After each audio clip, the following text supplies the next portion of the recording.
नमस्कार। कल तक मैंने आपको उत्तर प्रदेश में जो संगठित अपराध थे, संगठित गिरोहों द्वारा किए गए अपराध, माफिया गिरोह हों, वो कहीं के भी हों, उनके द्वारा किए गए अपराध और उसमें सम्मिलित अपराधियों, उनके विरुद्ध कार्रवाई। और अब हम लोग ये कह सकते थे कि एसटीएफ ने उत्तर प्रदेश में संगठित अपराध की कमर तोड़ दी। जो बड़े बड़े ऑपरेटर थे, बड़े अपराधी थे, जो ऑर्गेनाइज क्राइम में थे, किडनैपिंग फॉर रैंसम में थे, कॉन्ट्रैक्ट किलिंग में थे, इस तरह के अपराधियों के विरुद्ध बहुत प्रभावी कार्रवाई अब तक उत्तर प्रदेश एसटीएफ कर चुकी थी। लेकिन ये दौर वो भी था, ये 97 से लेकर 99 तक तो अपराध का दौर चला और खूब कस के कार्रवाई की और देश के अलग अलग हिस्सों में जाके हम लोगों ने कार्रवाई की। और ये जो सिंडिकेट था, जो कार्टेल था, ये लगभग टूट गया था। अब छोटे अपराधी, स्थानीय अपराधी, ऐसे अपराधी जो पहले इन अपराधी गैंग्स, जो बड़े गैंग्स थे, उनके लिए काम करते थे, लेकिन आकाओं के बंद होने, आकाओं के मारे जाने, आकाओं के इनफेक्टिव होने के बाद इन्होंने खुद अपना काम शुरू किया। उनके विरुद्ध भी जो कार्रवाई की गई वो पिछले अंक में मैंने आपको बताई थी। लेकिन इस बीच में 99, 2000, 2001 इसमें देश विरोधी और आतंकवादी गतिविधियों का एक नया दौर शुरू हुआ। मैंने कुछ आईएसआई एजेंट्स के एसटीएफ द्वारा पकड़े जाने, जिनमें अजीज़ुद्दीन शेख, उनका पूरा ग्रुप, और राम सिंह ठाकुर का पूरा ग्रुप, 4 आईएसआई एजेंट जो अलग अलग तरह से फर्जी पासपोर्ट, आर्मी के व्हीकल्स की गतिविधियों की सूचनाएं दुश्मन देश को पहुंचा रहे थे, उनकी भी अरेस्ट हुई। तो उससे ये अंदाज़ लग रहा था कि अब जो नया ट्रेंड शुरू हो रहा है वो ये है कि स्थानीय अपराधियों को ये हमारा दुश्मन देश उनको ट्रेंड करके और अब देश विरोधी, भारत विरोधी गतिविधियों के लिए वो अपनी जड़ें यहाँ मजबूत कर रहा है। इस तरह के बहुत स्पष्ट संकेत आ रहे थे। 2 तरह के ग्रुप, एक तो जो आईएसआई ने दाऊद के लोगों को फंड करके उनको अलग अलग देशों में, भारत के आसपास के देशों में बिठा के उनसे क्राइम का संचालन करना, और उसके बाद अब उन्हीं के द्वारा वीआईपीज़ की रैकी कराना, उनको टारगेट करना, ये सब भी काम करने लगे। दूसरा ग्रुप था जो पंजाब में आतंकवाद को समाप्त किए जाने के बाद जो पाकिस्तान के मंसूबे जो कामयाब नहीं हुए, आईएसआई फिर से रीऑर्गेनाइज कर रही थी उन सभी एलिमेंट्स को जो या तो भगा दिए गए थे या स्वयं भाग गए थे। और वो लोग भी अब धीरे धीरे अपनी फंडिंग, पैसे से स्ट्रांग होने के लिए, अपनी फंडिंग के लिए स्थानीय क्रिमिनल्स, छोटे छोटे ग्रुप्स की सहायता ले रहे थे, ताकि कुछ पैसा इकट्ठा करके मजबूती से देश के भीतर भारत विरोधी एक्टिविटी को चलाया जा सके। ऐसे ही एक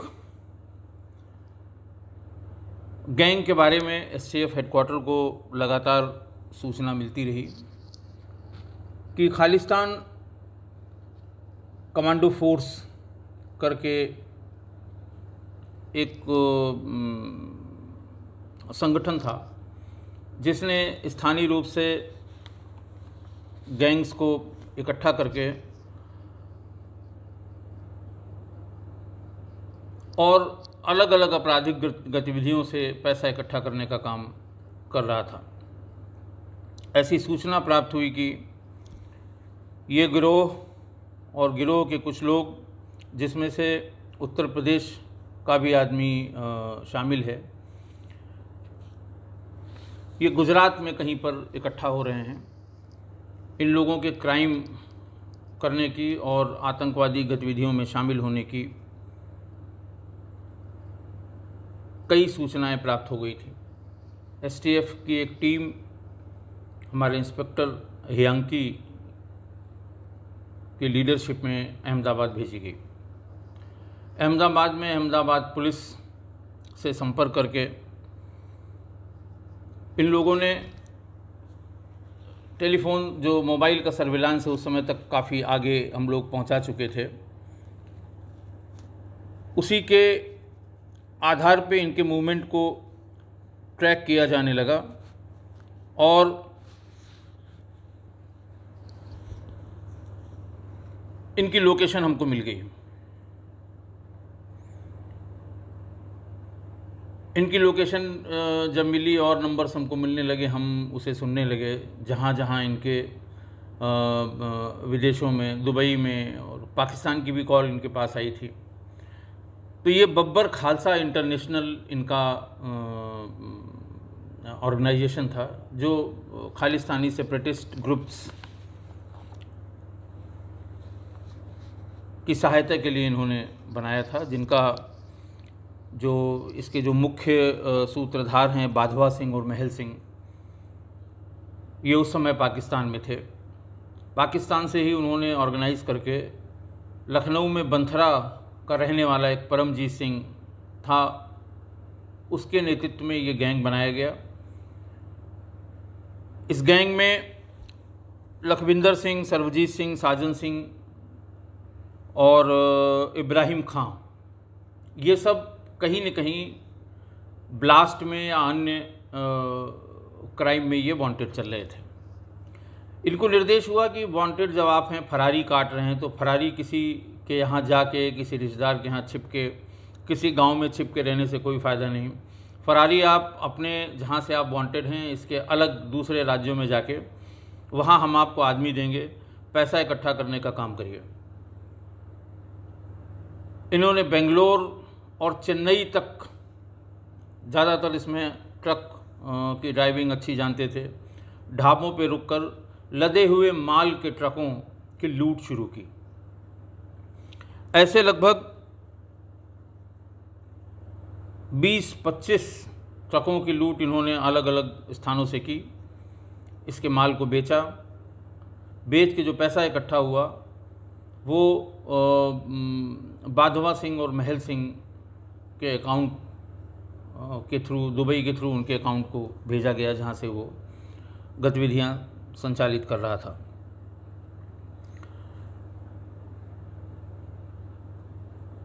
ये जब हम लोग इनको ट्रैक कर रहे थे, हमारी टीम इनको ट्रैक कर रही थी, तो उस समय ऐसा लगा था कि ये अहमदाबाद में कोई बड़ी घटना करने वाले हैं, क्योंकि 3 वहाँ के बड़े होटल थे, होटल त्रिमूर्ति, शाहीबाग, होटल पीस, इन सभी जगह इन लोगों की मीटिंग हुआ करती थी। जो कॉल डिटेल से और सर्विलांस से हम लोगों को जानकारी हुई कि मीटिंग के बाद ये वहीं आसपास होटल बदल बदल के रह भी रहे थे। इनके अरेस्ट के बाद ये 5 लोग अरेस्ट हुए। इसमें इब्राहिम खां का आपराधिक इतिहास गुजरात में बहुत ज़्यादा है। ये कई प्रकार की तस्करी में लिप्त रहा है और गुजरात पाकिस्तान के बॉर्डर पर इसकी सक्रियता बहुत थी। इसने वहाँ के बहुत ढेर सारे ऐसे लोगों के नाम बताए जो पाकिस्तान से इस तरफ बड़ी खेप जो एक्सप्लोजिव्स की थी, जिसमें RDX भी है जैसा इसने बताया, उसको आतंकवादी पर्पज से भारत में लाने का काम इन लोगों ने किया था। ठीक इसी तरह से सरबजीत सिंह, लखविंदर और साजन, ये पंजाब और पाकिस्तान का जो बॉर्डर है वहाँ ज़्यादातर समय ये काटते थे और इनको जो सूचनाएं, जो इनको आदेश सीमा के उस पार से आते थे, लोगों को तैयार करना, कई जगहों की रेकी कराना, इम्पॉर्टेंट आदमियों के बारे में सूचनाएं एकत्रित करना, आर्मी के मूवमेंट की सूचना एकत्रित करना, ये सारा काम इन लोगों के जिम्मे दिया गया था, जो ये लोग अच्छी तरह कर रहे थे। ये भी बताया गया कि ये पूरा ग्रुप जो बब्बर खालसा इंटरनेशनल का है,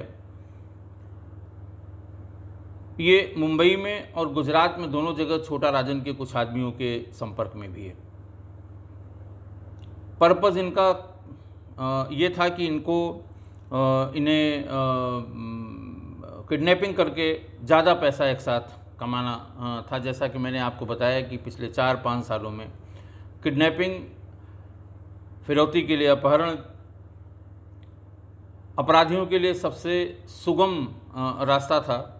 बड़ा टारगेट चूज़ करिए, किसी तरह से उसको बाहर निकालिए, किडनैप कर लीजिए और बड़ी बड़ी रकम उनसे वसूल लीजिए, ताकि जगह जगह छोटी मोटी हत्याएं करने, छोटी मोटी लूट करने से अच्छा है एक बड़ी पकड़ मिल जाए, ज़्यादा पैसे मिल जाएं, फिर वो अपना काम आगे बढ़ाएं। इसी सिलसिले में वो छोटा राजन के लोगों के संपर्क में, इनको कहा गया था कि उनके संपर्क में आगे, क्योंकि उस समय तक इन लोगों का बहुत नाम हो चुका था, दाऊद और छोटा राजन के लोगों का, बड़ी किडनैपिंग करने का, और गुजरात इसके लिए बहुत ही मुफीद जगह थी। ये किसी बड़ी किडनैपिंग के चक्कर में छोटा राजन के लोगों के संपर्क में आए थे।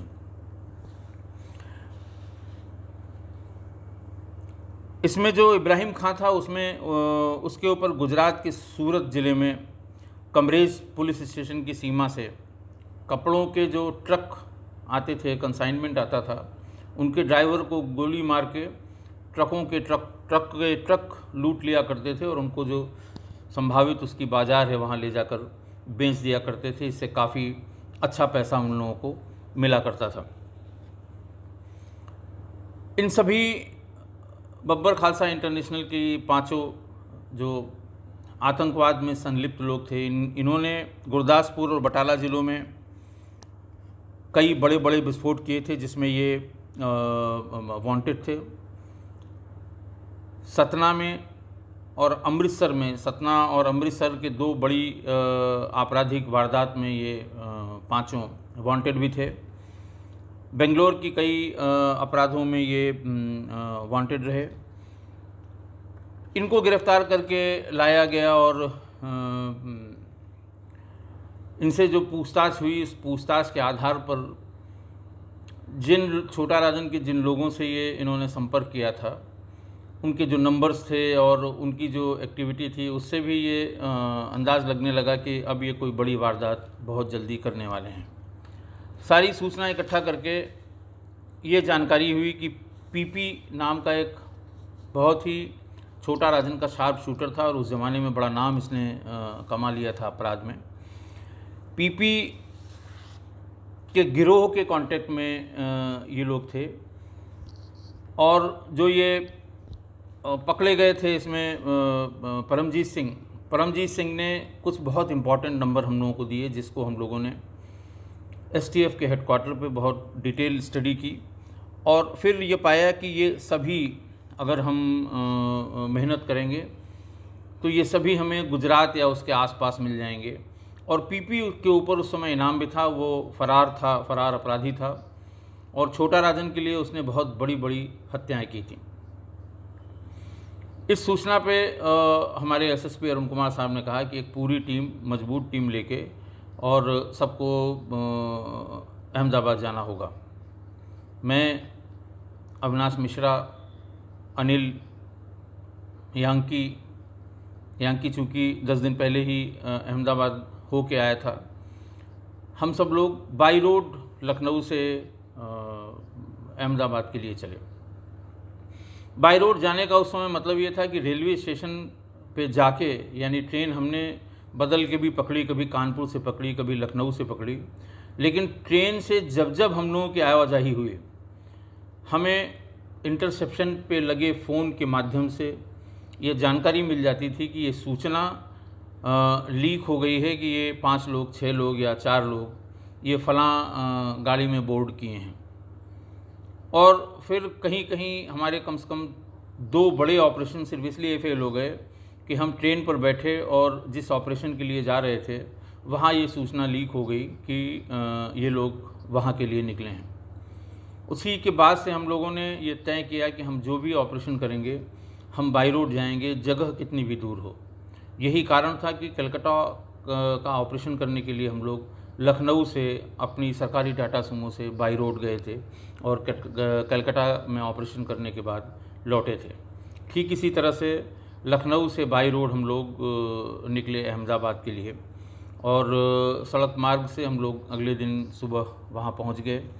अहमदाबाद में स्थानीय पुलिस से हम लोगों ने संपर्क किया, नंबर उनसे शेयर किए, हम नंबर सुन रहे थे, और हमने उनको ये तो नहीं बताया कि हम पीपी के चक्कर, पीपी वहाँ भी वांटेड था तो हम उसके चक्कर में हैं, लेकिन हम लोगों ने ये बताया कि छोटा राजन गैंग के कुछ लोग हैं जो हमारे यहाँ अपराध में वांटेड भी हैं, और उत्तराखंड के ज़्यादातर अपराध में वो वांटेड हैं। उस समय तक हमारा ही पार्ट था उत्तराखंड। तो हम लोगों ने फिर वहाँ अहमदाबाद में 4-5 दिन की मेहनत के बाद 3 लोगों को पकड़ लिया जिनका छोटा राजन गैंग से संबंधित था, जिनका नाम था धर्मेश नितिन शाह, धनराज नितिन शाह और संदीप नारायण बेंद्रे।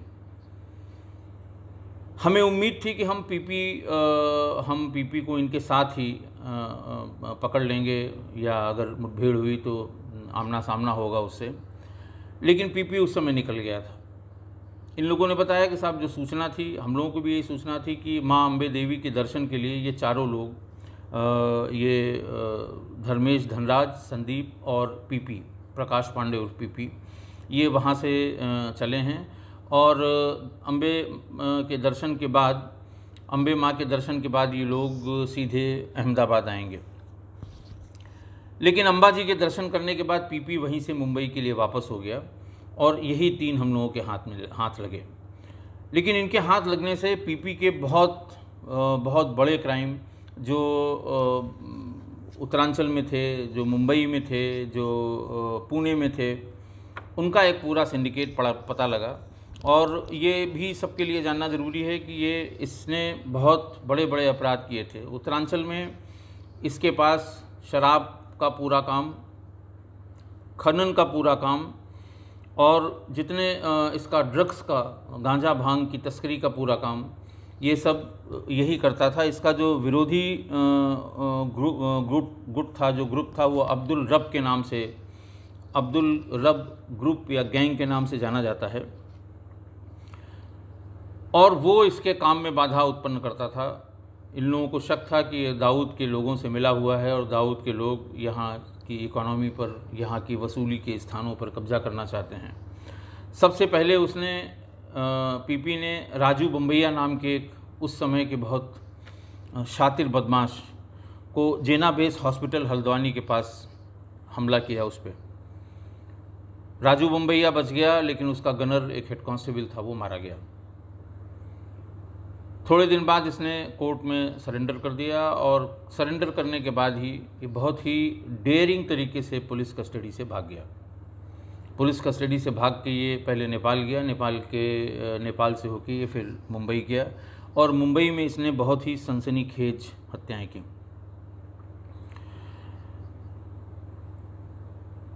जुनैद और उसके 4 साथियों की हत्या इसने कर दी मुंबई में, और सबसे बड़ी और सनसनीखेज हत्या इसने की थी वाहिद तलही की। वाहिद तलही ईस्ट वेस्ट एयरवेज़ के मैनेजर थे।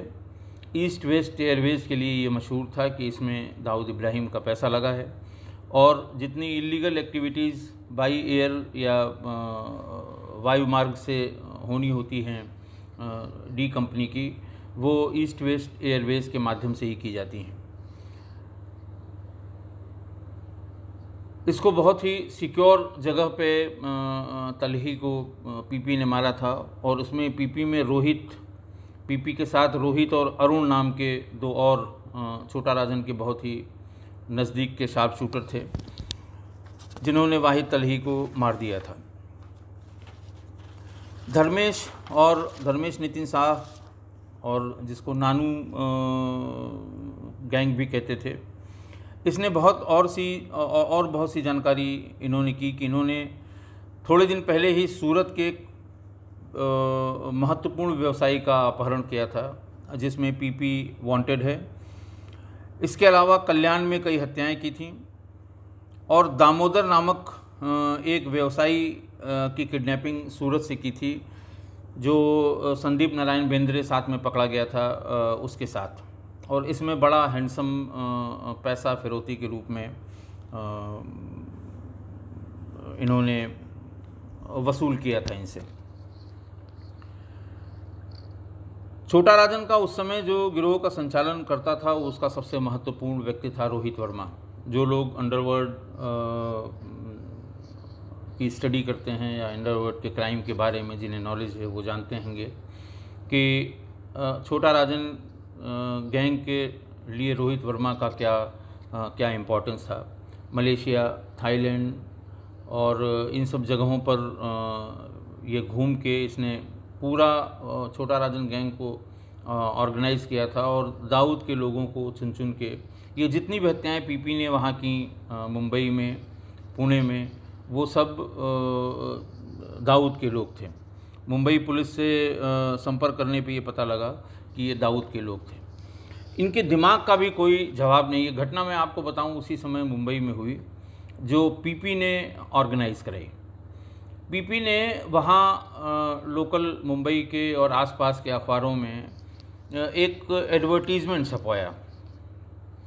एडवर्टीज़मेंट ये था कि एक फ़िल्म, कोई एक नाम फ़िल्म का दिया था कि हम एक फ़िल्म का निर्माण करने जा रहे हैं जिसमें हमें यंग लड़कों की ज़रूरत है, जिन्हें हम सारे लड़के इसमें यंग रखेंगे। हीरो और विलेन दोनों ही कास्ट करने के लिए हमें यंगस्टर्स की ज़रूरत है। और उसने पहले उस पर एप्लीकेशन इनवाइट की। वो सिनेमा का दौर था, उस समय इंटरनेट की सुविधा नहीं थी, टीवी पे भी फिल्मों का इतना चलन नहीं था। ये 2000 की बात है, आप समझ सकते हैं 20 साल पहले की बात है। और फिल्मों का बहुत क्रेज़ था, यंगस्टर्स फिल्मों को कॉपी करते थे और जो हीरो हीरोइन हैं उनको कॉपी करते थे नौजवान लोग, नई उम्र के लोग। बहुत ढेर सारी एप्लीकेशन, उसमें पहले PO number, post box number आता था कि उस पर फलां पोस्ट बॉक्स नंबर पे, वहाँ से ये एक आदमी इनका जाके पीपी का सारी एप्लीकेशन कलेक्ट कर लिया करता था। उसमें जो उन्होंने नाम पता मांगा था, एक्सपीरियंस मांगा था, डेट ऑफ बर्थ मांगी थी और फादर का व्यवसाय, वो क्या करते थे, क्या करते हैं, और उनके रहने के स्थान। नेचुरली जो छोटी छोटी चीज़ें, सामान्य चीज़ें किसी भी एप्लीकेशन में मांगी जाती थी वो मांगी गई। बताते हैं कि कोई 1000 एप्लीकेशन इस संबंध में, 1000-1500 एप्लीकेशन एक हफ्ते के भीतर इन लोगों को मिल गई। इन्होंने उसमें से छांटा और कुछ के बारे में पता किया। जो बड़े धनपशु थे, जो बड़े व्यापारी थे, बहुत पैसे वाले थे, और उनके करीब 20-25 कैंडिडेट्स को इन्होंने इंटरव्यू के लिए, 20 नहीं बल्कि 100 लोगों को उस समय इंटरव्यू के लिए इन्होंने बुलवाया और होटल ताज में ये इंटरव्यू रखा। होटल ताज के एक का जो हॉल होता है उसमें बाकायदे इन्होंने आदमी अपने बनाए। होटल ताज के लोगों को किराए पर लिया कि जो लोग आएंगे उनको कहाँ बिठाना है और नाम से बुलाया जाएगा, कौन बुला के लाएगा और कैसे भीतर लाएगा, जैसे प्रॉपर इंटरव्यू होता है। उसमें पीपी ने 2 मुंबई के उनके अपने जो गैंग मेंबर्स थे, जो देखने सुनने में अच्छे थे, फिल्मों का शौक़ रखते थे, उन्हें बढ़िया अच्छे कपड़ों में इंटरव्यू बोर्ड में बिठाया गया। कुल 4 लोग बैठे। जो भी आता था, इनका इंटरेस्ट ये था कि उसकी बैकग्राउंड, इकोनॉमिकल बैकग्राउंड क्या है।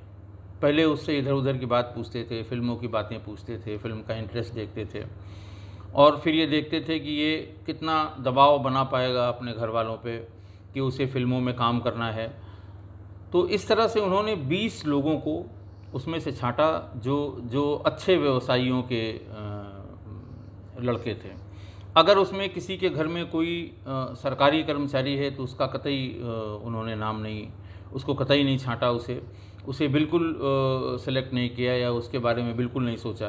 किसी तरह की सरकारी नौकरी में अगर किसी का घर वाला है, वो इंटरव्यू में बार बार बैकग्राउंड के बारे में ज़रूर पूछते थे, तो कि कोई भाई तो उनका ऐसा नहीं है, घर में कोई सिविल सेवा में तो नहीं है, घर में कोई पुलिस में तो नहीं है, इस तरह की बातें उन बच्चों से पूछी जाती थी। फाइनली जब ये 20 लड़कों को सिलेक्ट कर लिया गया तो उनको बताया गया कि साहब आप फला तारीख को किसी होटल के बारे में, किस होटल में आ जाएं, आप लोगों के लिए एक कमरे की व्यवस्था की गई है और आपको वहाँ से हम उसके लिए शूट के लिए ले चलेंगे। शूट जो कास्टिंग के लिए शूट होती है, जो चेक करने के लिए कि ये शूट करेगा कि नहीं स्क्रीन पर, उसका कुछ टेक्निकल नाम है, मुझे ध्यान नहीं आ रहा, मुझे याद नहीं आ रहा है। तो उसके लिए बुलाया जाएगा और आप लोगों को एक पूना में एक स्टूडियो में, और ये काम पूरा दिन होगा। तो खैर ज़्यादातर 20 जो लोग छांटे गए थे उनके घर वाले लंबी लंबी गाड़ियों में अपने बच्चों को लेके आए, और फिर उसको इन लोगों से कहा गया कि भाई आप लोग अब जाइए, और ये हम इनको ले जाएंगे दिन में, हम दिन की शूटिंग दिन में कराएंगे इनसे, जो टेस्ट है इसका स्क्रीन टेस्ट है, और फिर रात का रात में कराएंगे। आप लोग कल दिन में 10 बजे के आसपास इसी होटल में आ जाइएगा और यहीं पर आप अपने बच्चों को ले जाइएगा। ये कह के उन 20 लड़कों को उस लग्ज़री बस में, बढ़िया बस में बिठाया गया और बिठा के वहाँ से ले गए। ले जाके किसी अननोन डेस्टिनेशन पे, करीब बताते हैं 6 घंटे चलने के बाद किसी अननोन डेस्टिनेशन पे एक बड़े हाथे के भीतर इनको ले गए और एक हॉल में बिठा दिया गया। बच्चों को भी कुछ डाउट हुआ, लेकिन अब वही उनको हीरो बनने का शौक़ था, तो उन्हें लगा हो सकता है इसी तरह की किसी सिचुएशन में ये हमें चेक करना चाहते हैं, तो इसलिए उस समय बच्चे कुछ नहीं बोले।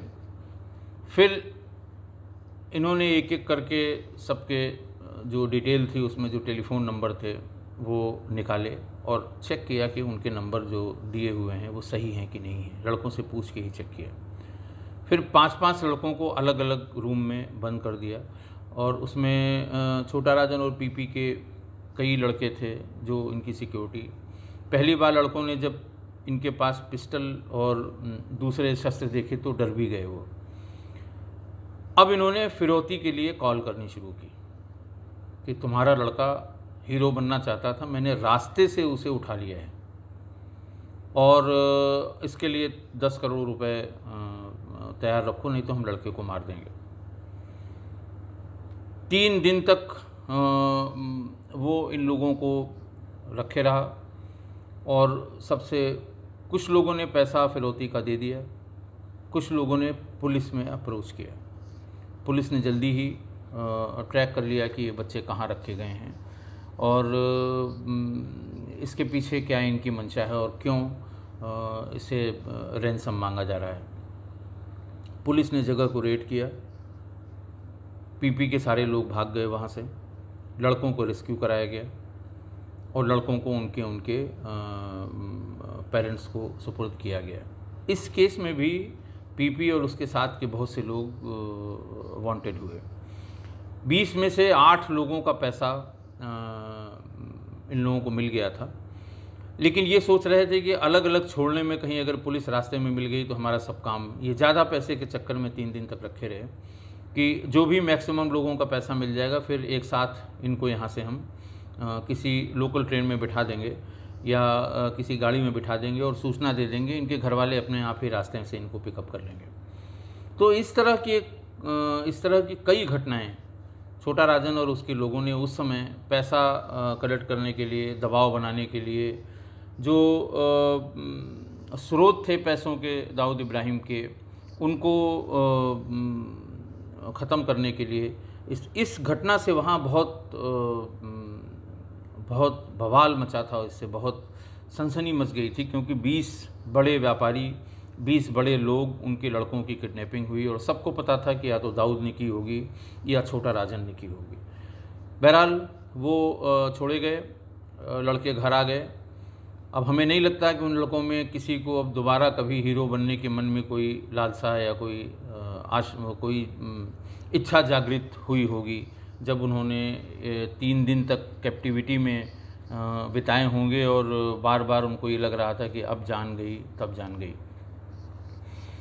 अब तक मैं एसटीएफ में ही था। एसटीएफ में समय काफ़ी हो गया था। हम लोग जिस पर्पज़ से एसटीएफ बनाई गई थी वो पर्पज़ भी पूरा हो गया था। मार्च 2000 में मेरा प्रमोशन हो गया, मैं एडिशनल एसपी हो गया और 10 मार्च 2000 को मेरी पोस्टिंग लखनऊ में एज एसपी सिटी हो गई। जैसे ही प्रमोशन हुआ, प्रमोशन के 1 वीक के भीतर ही वो पोस्ट थी एसपी सिटी पूर्वी। एसपी सिटी 2 हुआ करते हैं, अब तो कमिश्नरेट हो गया लखनऊ में। एसपी सिटी पूर्वी, पश्चिमी और ट्रांसगोमती में मेरी पोस्टिंग हुई एसपी पूर्वी। अरुण कुमार साहब की पोस्टिंग हुई एसएसपी कानपुर। सत्येंद्र वीर सिंह साहब की पोस्टिंग हुई एडिशनल एसपी सीतापुर। और उमेश सिंह की पोस्टिंग हुई एसपी सिटी हरिद्वार। सारे लोग, चूँकि काफ़ी समय हो गया था और शासन के लेवल पे, डीसी ऑफिस के लेवल पे ये मंथन किया गया कि इन अधिकारियों ने ऑर्गेनाइज क्राइम के विरुद्ध बहुत काम किया है और इनके बहुत ढेर सारे दुश्मन भी हो गए हैं।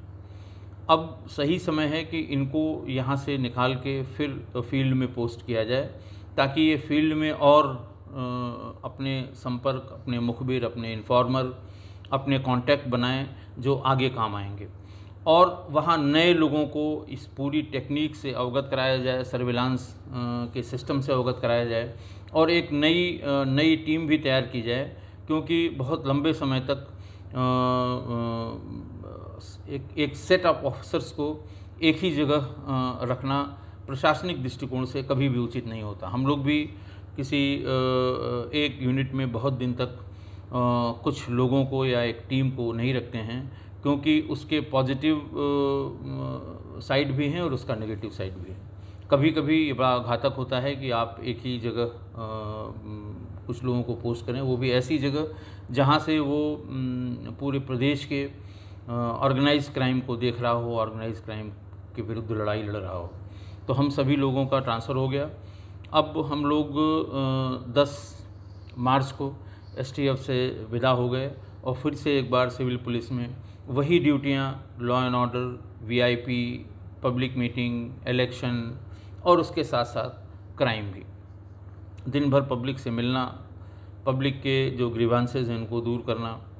और लखनऊ राजधानी थी, लखनऊ राजधानी में हर दिन धरना प्रदर्शन, तमाम, कभी कभी तोड़ फोड़, स्टूडेंट अनरेस्ट, प्रदेश के जो भी विरोध के कार्यक्रम होते थे, किसी पॉलिटिकल पार्टी के हों, चाहे स्टूडेंट्स का हो, बहुत ढेर सारे सैकड़ों ऑर्गेनाइजेशन हैं जो विधानसभा पे प्रदर्शन करने के लिए, मुख्यमंत्री जी को ज्ञापन देने के लिए आया करते थे। उनकी संख्या बहुत होती थी। जब स्टेट कॉल होती है किसी प्रदर्शन की या धरने की, तो उसमें भीड़ 5,000 से शुरू हो गई और कभी कभी 50,000 तक हो जाया करती थी।